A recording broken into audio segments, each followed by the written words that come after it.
উজ্জয়িনীর মহাকাল লোক করিডর শুধু একটি ভব্য পর্যটন কেন্দ্র নয়, বরং এটি এক অলৌকিক আধ্যাত্মিক পথ, যেখানে প্রতিটি পদক্ষেপে লুকিয়ে আছে গভীর রহস্য এবং অসাধারণ অনুভূতি।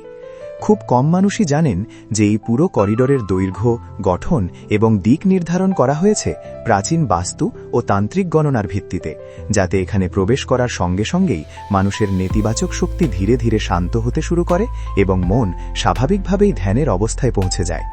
এই কারণেই ভক্তরা যতই সামনে এগিয়ে যান, ততই অন্তরের গভীর থেকে এক অদ্ভুত শান্তি অনুভব করেন।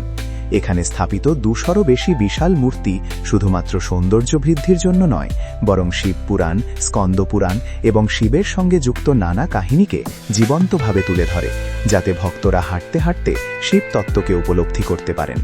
করিডরের দেয়াল, স্তম্ভ এবং পথের নকশা এমনভাবে তৈরি করা হয়েছে যে এখানে প্রবাহিত বাতাস এবং ধ্বনিও এক বিশেষ কম্পন সৃষ্টি করে, যার ফলে অনেক ভক্ত ধ্যানমগ্ন অবস্থায় পৌঁছে যান। রাতের সময় এখানকার আলোকসজ্জা এক ভিন্ন আধ্যাত্মিক পরিবেশ তৈরি করে, যেখানে প্রতিটি মূর্তি যেন জীবন্ত মনে হয় আর পুরো প্রাঙ্গণ যেন এক দেবলোকের মতো অনুভূত হয়। বলা হয়, এই স্থানে দাঁড়িয়ে ধ্যান করলে মনের অস্থিরতা ধীরে ধীরে দূর হয়ে যায় আর ভিতরে গভীর স্থিরতা আসে। এই কারণেই অনেক সাধক ও যোগী একে একটি শক্তিশালী শক্তিকেন্দ্র বলে মনে করেন।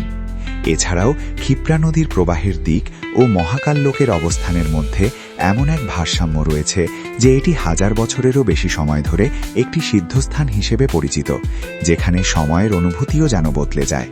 কারো কাছে সময় খুব ধীরে চলে, আবার কারো কাছে খুব দ্রুত। এই রহস্যই মহাকাল লোককে একটি সাধারণ করিডরের থেকে অনেক বেশি এক দিব্য অভিজ্ঞতায় পরিণত করেছে, যেখানে পৌঁছে প্রতিটি ভক্তের মুখ থেকে বেরিয়ে আসে একটাই ধ্বনি, হর হর মহাদেব, জয় শ্রী মহাকাল। যদি ভিডিওটি ভালো লাগে তাহলে লাইক, শেয়ার এবং চ্যানেলটি সাবস্ক্রাইব করতে ভুলবেন না।